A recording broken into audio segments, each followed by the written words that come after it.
old were you when you first started playing basketball, and who did you play for? I first started playing when I was in primary school, when I was 12, and my first team that I played for was my school team when I went to Middleton Grange School. Okay. What were your first goals that you set yourself in basketball? When I first started playing basketball, for me it was just all about having fun, and so that was just the main goal, was just to go out and have some fun. And then as I got older, I started to make rep teams, and then my goal was just to get better and better as a basketball player. Okay.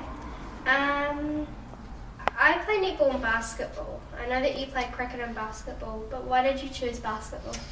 I like to play basketball because I thought it was a really fun sport to play.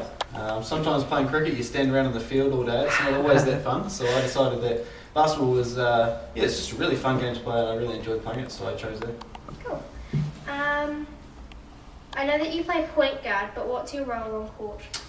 My role on court as a point guard is to sort of direct the other players. So usually I'm the shortest person on the court, and I sort of tell everyone else where they should go and what they should be doing, and so I'm sort of in charge when I'm playing on the court. Okay. What's your record of 3-pointers in a game?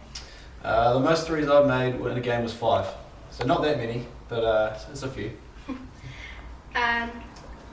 I know that you played in the Aussie NVL for the Singapore Singers. What's it like playing overseas? Playing overseas was great. It was a really good experience living in a different country, as well as playing in a different country. Got to meet lots of new people and experience different cultures, and it was a very good learning experience for me and helped me get better as a basketball player. Australia is a very good team, and obviously we have a big rivalry between New Zealand and Australia, so every time we beat the Aussies, it's a really good feeling. And we're like the little brother that gets up to try and win, and it's always great when we beat them. What do you think that your next game result might be? At the moment I'm not playing because of my broken foot, but so I don't know when I'll next be playing, which is unfortunate. So maybe next year. We'll have to wait and see what happens for next year. What is it like being a Tall Black, and what is one of the most memorable experiences for you? Being a Tall Black's great. Being able to represent your country is a really awesome feeling, especially when you're standing up before the game and the national anthem plays. It's a really awesome feeling, and being able to do the haka as well. It's a great experience because you're not just representing yourself or your family, but the whole country, and it's a great feeling. I remember my best experience was last year actually. We played in the World Championships over in Turkey, and just playing on that sort of stage against some of the best teams in the world was an awesome experience for us. What was the hardest moment in your basketball career, and why? I think it has to be dealing with injuries. I've had a couple of injuries while I've been playing. Obviously I've got a broken foot right now, and I've also had a knee injury, and it's hard to recover from injuries and get back to being the best player you can be.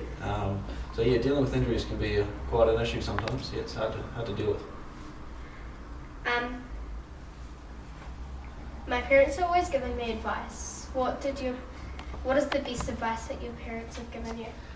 I always remember my dad always used to say to me, just to be the best you can be, and always push yourself to be the best you can be.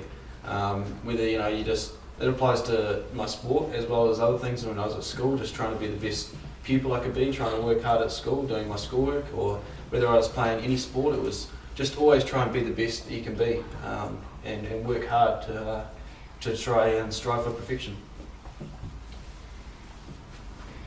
Basketball is very popular at Papanoe Primary School. We play at Bishopdale YMCA and we have 3 teams. What is some of your advice for us? Obviously, when you're young, I'd advise you guys just to have fun. And when I started playing, like I said, it was just all about me trying to have as much fun as possible. And as long as you're enjoying the sport, that's the main thing. How do you respond to a ref making a bad call?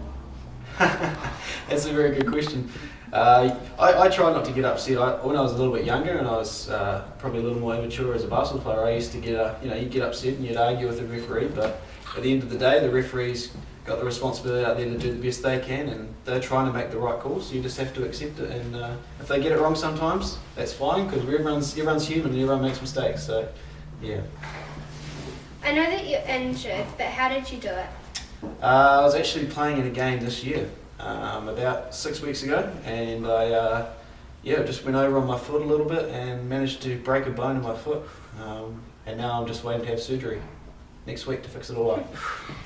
Have you ever injured someone? No, not intentionally. I'm sure there's been a couple of injuries from bumps and bruises, that sort of thing, but I've never really injured anyone, not that I know of. What is it like watching on the sideline when your team's playing? That's the hardest because obviously you want to be out there and contributing to your team, and so when you're watching on the sideline, it's hard because you feel like you want to be out there doing them and helping them. But what you have to do is you just have to be a good teammate and continue to become a cheerleader, basically, and encourage your team and help them out as much as you can. Thank you so much for coming to Papanoe Primary School and helping us with the interview. We look forward to seeing you back on the court very soon. All right, thanks a lot, appreciate it. Well done.